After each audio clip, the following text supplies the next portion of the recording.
Y ahora contamos con la participación del doctor Gabriel Vargas Lozano con su intervención titulada Filosofía Mexicana y Pensamiento Crítico. Muchas gracias. Sí. Al contrario, muchas gracias. Una primera disculpa. Yo llegué muy puntualmente, pero al salón de actos de la Facultad de Filosofía, porque pensé que era ya. Y entonces resulta que afortunadamente el conteo Ambrosio me dio una vuelta. Sí, me agradezco mucho. Bien, pues en primer lugar deseo felicitar a nuestro amigo y colega Aureliano Ortega por este trabajo filosófico, ¿sí se escucha bien? Sí, realizado durante una importante parte de su vida y que ha tenido como resultado valiosos libros, ensayos, conferencias, cursos, etc. De igual manera felicito también a Carlos Oliva por haber llevado a cabo la organización, y es un grupo también que los colaboradores que lo llevó a que hizo que justamente posible estos coloquios, estos mesas de homenaje. Mi reflexión está vinculada con dos libros, uno que sería La filosofía mexicana y otro sobre el marxismo crítico en México. Voy a tratar de combinar esto. Pero sin embargo, antes quiero decir que este tipo de mesas redondas son muy importantes porque permiten una retroalimentación al propio filósofo y a la gente de sus puntos de vista, porque en general aquí yo he visto en mi larga carrera aquí en la facultad de que los profesores se van invictos, ¿no? Hay algunos profesores que definitivamente nadie los critica, todo el mundo considera que son muy buenos, sobre todo si son autoridades y tienen puestos de poder. Entonces no hay una sola crítica, un solo comentario, un solo diálogo. Entonces son héroes invictos. Qué bueno que entonces haya estas iniciativas porque y ojalá se conviertan en algo más regular. Es decir, si la gente ha hecho su esfuerzo por hacer sus libros, por trabajar sus tesis, pues merece que haya un reflejo de los demás, aunque a veces el reflejo no sea a la vino y a la baba, a la simba, ¿no? Sino que también sea crítico, pero crítico en el buen sentido del término. Es decir, porque hay una mala crítica y hay una crítica positiva. Quiero además comunicarles que el día 18 de noviembre, por medio de, se va a celebrar, la Asociación Filosófica de México celebra el Día Mundial de la Filosofía, y allí se ha organizado una mesa redonda en donde se va a hablar justamente de temas filosóficos, y nos han mandado 10 preguntas muy interesantes, y nada más les voy a destacar una que es creo yo que es muy importante. La número 8 dice: ¿qué aporta o qué ha aportado hoy filosóficamente México al mundo? Esto lo relaciono con lo anterior, porque si no hay un reconocimiento de nuestra propia filosofía en nuestro territorio, pues qué reconocimiento va a haber fuera, ¿sí? Y todo lo contrario, hemos visto que en los grandes congresos internacionales, pues la filosofía latinoamericana no pinta. Y vamos a ver qué se responde al respecto. Yo tengo una respuesta que vamos a ver, cuál es la tuya. A ver, por esa parte de eso.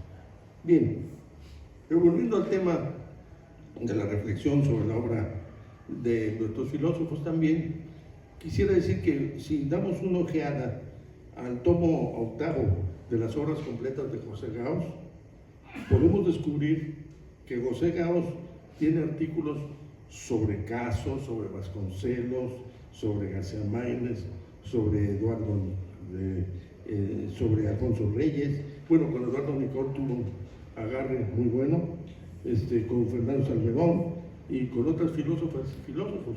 Es decir, Gauss nos puso el ejemplo, ¿no? La pregunta es, ¿cuándo se perdió el gusto de comentar la obra del otro? La segunda, ¿por qué se perdió ese gusto? ¿Por qué sobrevino el individualismo posesivo, como diría Macpherson? ¿Y qué consecuencias tiene esto? Que yo creo que se advierte esta falta de reconocimiento de nuestra propia filosofía, de nuestra propia comunidad, como comunidad. Y esa falta de respeto a nosotros, ¿no? Bueno, pasar entonces al comentario de estos dos libros que mencioné. Uno, Filosofía Mexicana, de 2018, y otro, El Marxismo Crítico en México, de 2019. La obra de Aureliano vincula, en mi opinión, venturosamente, los dos aspectos: una historia de la filosofía mexicana y el marxismo. Aquí podemos afirmar que no existe, habría que afirmar que justamente que esa falta de reconocimiento ha implicado que no existe, hasta ahora, en mi opinión, una historia de la filosofía en México profesionalmente hecha. No existe. No existe ese conocimiento global. Pero sí existen muchos temas, muchos libros últimamente. Esos libros, por ejemplo, pues de 63 hubo aquel libro importante, Estudios de Historia de la Filosofía en México, en lo cual incluía la filosofía náhuatl, ¿no?, de León Portilla, textos de Villoro, de Gallego Rocaful, etc. En 63, pero luego ha habido una serie de libros. Por ejemplo, el libro excelente sobre la filosofía en el México colonial de Bechor, o la fenomenología de Sirión, que son incluso 2 tomos, o la filosofía analítica de América Latina, uno editado por Jorge Gracia, Dascal, Rabosi y Villanueva, y también textos de Salmerón al respecto, o de Álvaro Matute sobre el historicismo. Y bueno, tenemos un libro enorme que nos asestó Gustavo Leiva, en donde hace un registro, ¿no?, de toda la filosofía mexicana del siglo XX, aunque ese registro, en mi opinión, le falta algo que yo escribí, pero que no me quisieron publicar en una revista que se hace en Iztapalapa. Lo mandé y dijeron que no, que allí cosas de filosofía en México no eran necesarias. Bueno, bien, pero era de nuestro amigo Gustavo Leiva. Bien, entonces, pero lo que ocurre, curiosamente, es que no ha habido ni siquiera un libro de reflexión sobre el marxismo, la filosofía marxista. O sea, no ha habido un análisis, ¿no?, de cómo Marx y Engels influyeron a fines del siglo XIX, cómo se desarrolló el estalinismo, incluso Lombardo Toledano. No sé si Aureliano me aceptará que por lo menos Lombardo tiene dos artículos que son interesantillos. Uno sobre los grandes momentos. Uno es sobre cuáles son los antecedentes filosóficos e ideológicos de la Revolución Mexicana. Ese creo es lo más legible o lo más interesante desde el punto de vista filosófico, porque hay otros que desde luego se le caen a uno de las manos, ¿no? Y hay otro que es importante, y que hay una anécdota al respecto de este texto, es sobre la filosofía en México, sobre la función de la filosofía en México, y que lo presentó en el Congreso justamente de la Internacional de Filosofía. Pero Larroyo le dijo que allí no se aceptaban cosas de políticos, menos de Lombardo. Y entonces Lombardo hizo lo que hay que hacer, es decir, hizo una multiplicación de sus ponencias y empezó a repartirlas entre los ponentes del Congreso. Entonces, yo recomiendo que si a uno lo rechazan, hay que hacer eso. Bien, bueno, entonces siguiendo, podemos decir de importancia de los manuscritos económico-filosóficos, la obra de Wenceslao Roses, que es un portento, la influencia de Althusser, por ejemplo, que yo viví justamente un momento de confrontación, porque las aguas se dividieron entre althuserianos y althuserianos de pura cepa como Carlos Pereira, González Rojo, Alberto Hija, Raúl Olmedo diciendo en un congreso de filosofía que toda la metodología habida y por haber estaba en el Capital, decía. Bueno, y en oposición, que estábamos ahí, Bolívar Echeverría, Jaime Bastida, Sánchez Vázquez, y luego vinieron conferencistas traídos desde el debate allá francés, como Adam Schaff o como Michel Novi, para decir que no, que Althusser no, que Althusser sí. En fin, pero ¿qué pasó con eso? Después de ese debate, ya nada, no se hizo una especie de análisis de qué pasó, a todo el mundo le influyó eso, incluso pues, Olmedo puso el Capital en la Facultad de Ciencias Políticas, a todos los que entraban les daban el Capital, cosas pobres. Bueno, y luego después, después de Althusser, la influencia de Antonio Gramsci, las relaciones con demás con América Latina, el debate sobre si el socialismo era realmente existente o inexistente, las causas del derrumbe, en fin, es decir, hace falta esa reflexión que complemente las otras reflexiones que existen, ¿no? Sin embargo, de aquí una primera idea que tengo es que Aureliano, en sus trabajos que ha hecho, nos contribuye, ¿no?, a formar esta historia. Nos da datos, nos da elementos. En la filosofía mexicana, el libro de la filosofía mexicana, Aureliano hace un apretado análisis, una síntesis de esto devenir histórico, ¿no? Y él dice que se trata, o se agrega, de una consideración crítica. Aureliano plantea que una perspectiva diferente para entender la filosofía. La filosofía, si mal me entiendo, la filosofía no debe entenderse solo como una reflexión puramente académica, sino que la filosofía tiene que ampliarse, ¿no?, a otros aspectos. Él dice a otros actores de la escena cultural, es decir, los participantes de los órdenes jurídicos, morales, científicos, prácticos. Es decir, no entender la filosofía solo lo que transcurre en la academia, ¿no?, o lo que ocurre en la Ciudad de México. Yo alguna vez hice una conferencia en alguna provincia y me dijeron, bueno, tú estás hablando del mexicanocentrismo, ¿sí?, o sea, de efecentrismo antes. Sí, nosotros también estamos aquí, nosotros también tenemos de formar parte de la historia. Bueno, tenían razón.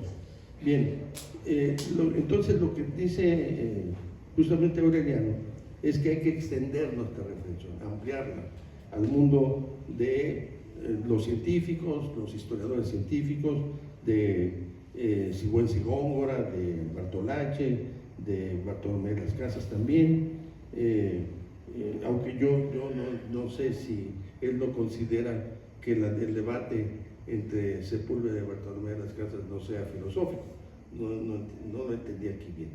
Pero bueno, José Luis Ignacio Ramírez, es decir, los políticos que tienen un aspecto también filosófico, ¿no?, una reflexión filosófica, diría, una especie de filosofía detrás.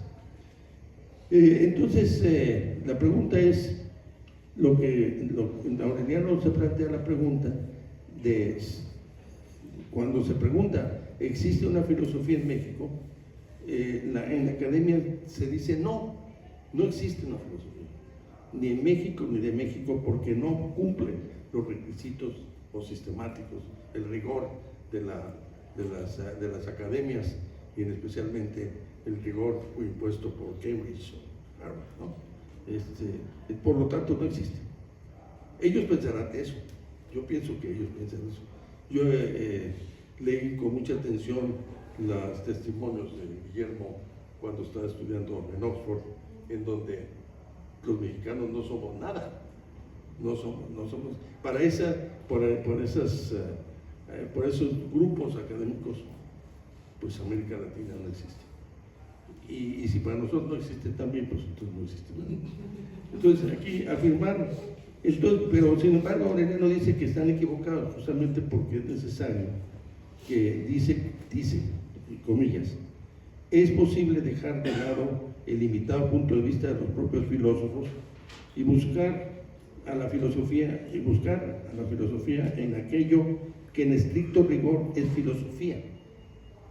Aquí hay un tema importante, pero que en el curso de la historia ha permitido la formulación de preguntas y respuestas filosóficas que en ocasiones ha suplido con mejor fortuna a la misma filosofía, cuando de lo que se trata es preguntar qué y quiénes son los mexicanos, qué significa su presencia y su ser en el mundo, y qué es posible esperar de todo ello. Se cierran comillas. Es decir, justamente lo que trata de hacer, creo yo, Aureliano, es definir el espacio de la filosofía, el espacio cultural, y con definir en dónde se puede hablar de filosofía mexicana, o en qué sentido. A juicio de Aureliano, esta autognosis puede ser configurada por tres preguntas, él dice. Una es la novedad. Es decir, aquí creo yo que aquí hay una perspectiva que creo original de Aureliano, no la había visto en una parte. Es decir, hay que explicar las novedades. La novedad de la aparición del mundo, la novedad del nuevo mundo, la novedad de México, ¿no? Del surgimiento de México, la identidad en cuanto a nación, ¿no? Y el destino. Y en torno a esta pregunta, diría, entonces, es decir, uno es la aparición, la novedad. Otro es la identidad en cuanto a nación. Y la tercera es, dice, el destino, preguntarse por el destino, que es un poco una pregunta sobre filosofía y la historia. ¿Cuál es nuestro destino? ¿De qué pasa? O sea, ¿qué vamos a hacer? Nosotros me parece que estamos en un momento bastante difícil en ese sentido. Es decir, ¿cuál es nuestro destino? Hemos llegado a un punto, ¿y cuál es nuestro punto futuro? Otros filósofos lo han hecho. Gabino Barrera lo tenía muy claro. Decía, bueno, hemos llegado hasta aquí, de acuerdo con la teoría de los tres estados de Comte, hemos llegado hasta un punto y tenemos aquí que construir la sociedad industrial. Por lo tanto, necesitamos una educación científica y no una educación religiosa. Estaba claro, había un futuro, ¿no? El problema es que tenemos un grave problema filosófico. ¿Cuál es nuestro futuro? Pienso yo. Bien, entonces, ¿qué es lo que dice Aureliano ante estas, sobre todo ante la pregunta del destino? Comillas, ¿pero de qué tendría que liberarse México? Dice, justamente de un destino impuesto, de una vida, de una cultura, de un yugo ideológico y social que no había sido efecto de una elección libre, que en cambio como destino impuesto había dotado la nueva nación de una identidad monstruosa, lo que revelaba que la querella por la identidad había sido un fracaso y que de la gloriosa novedad no se conservaría sino lo irrisorio, lo negativo, el lado malo de los hechos. Bueno, aquí hay una salida que habría que ver, que dice Aureliano, que es lo que se llama la decolonización, ¿no? Es decir, cómo empezar a preguntarnos por el destino. A lo mejor empecemos preguntando haciendo una decolonización en un sentido específico. Bueno, en mi opinión, estas preguntas que hace Aureliano, abarcadoras, son importantes y se conservan dentro del espacio de lo que se llamaría la filosofía mexicana. Yo agregaría aquí otra forma de explicar la historia. La otra forma de explicar, que también podría ser válida, es la forma que había propuesto Gauss y que desarrollóse hasta cierto punto, aunque no tengamos que asumir la metodología ni de Gauss ni de Sea. Yo pienso que es necesario explicar cuáles son los debates, ¿no?, que han conformado las principales etapas de la historia mexicana. ¿Cuáles debates filosóficos? ¿Cuáles son esos debates? ¿Cómo están reflexionados? Y de alguna manera tenemos allí un debate en ciernes. Por ejemplo, cuando Villoro hace un análisis sobre la independencia y los debates que había aquí previamente a la independencia a partir del naturalismo, ¿no? O cuando Sánchez Vázquez hace su Rousseau en México, en donde habla del debate también entre la integración, sobre todo rousseauiana, y la influencia de Rousseau. Yo creo que allí hay un análisis de qué elementos hay detrás, qué es el elemento que hay que buscar también en los otros momentos, la construcción del liberalismo, la Revolución Mexicana, cuáles son los elementos que están detrás. Y hay un elemento, por ejemplo, que me parece curioso, ojalá y me equivoque, pero tengo la idea de que ninguno de nosotros hemos hecho un análisis a fondo de esto del neoliberalismo. No hemos hecho un a fondo, por ejemplo, de un filósofo que es Friedrich von Hayek, que es el fundador de todo esto.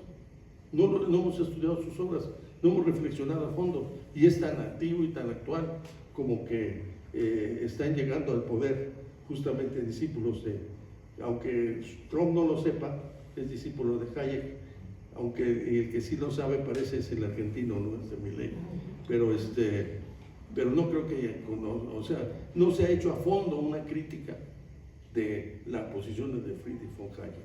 ¿Por qué? Algo que nos afecta tan directamente, ¿por qué se lo dejamos solo a los economistas, a los politólogos? ¿Por qué nosotros no entramos a eso? Es una incógnita para mí, porque yo mismo no trabajé a fondo eso. Ese es el problema. Es una autocrítica también.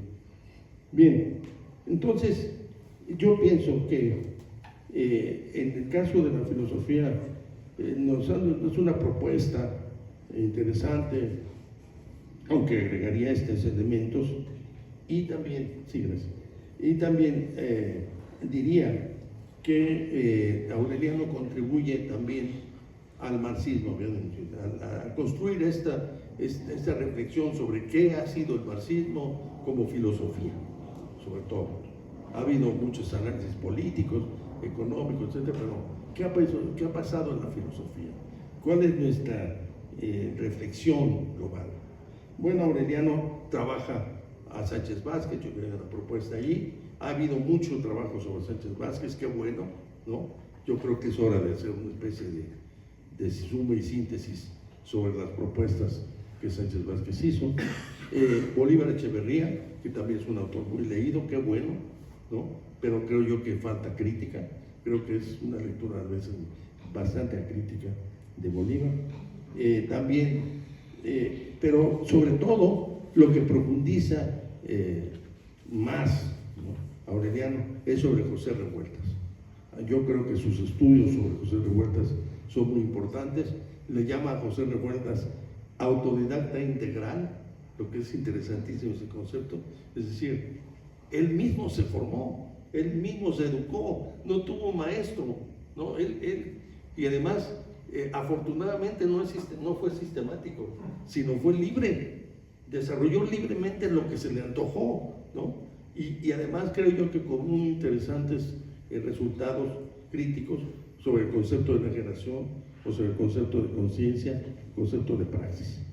Aureliano hace una síntesis, ya se me acabó el tiempo, una síntesis sobre cuáles son las propuestas que José Revueltas hace desde el punto de vista filosófico. Me parece interesante, y sobre todo su relación también con este filósofo ya olvidado, pero muy, muy importante, que es Henri Lefebvre, ¿no? Se trata entonces, en el caso de Revueltas, de una lectura importante, interesante. Habría que agregar una lectura de un no marxista, más bien un crítico, que también es parte integrante de los intereses de Aureliano, ¿no? Que es Emilio Uranga, ¿no? Por lo cual me parece que son muy interesantes sus textos.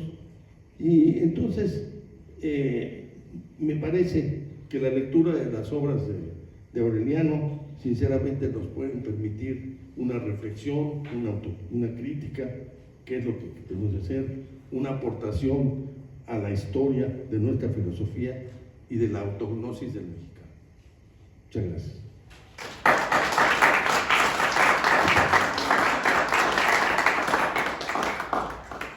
Muchísimas gracias, doctor.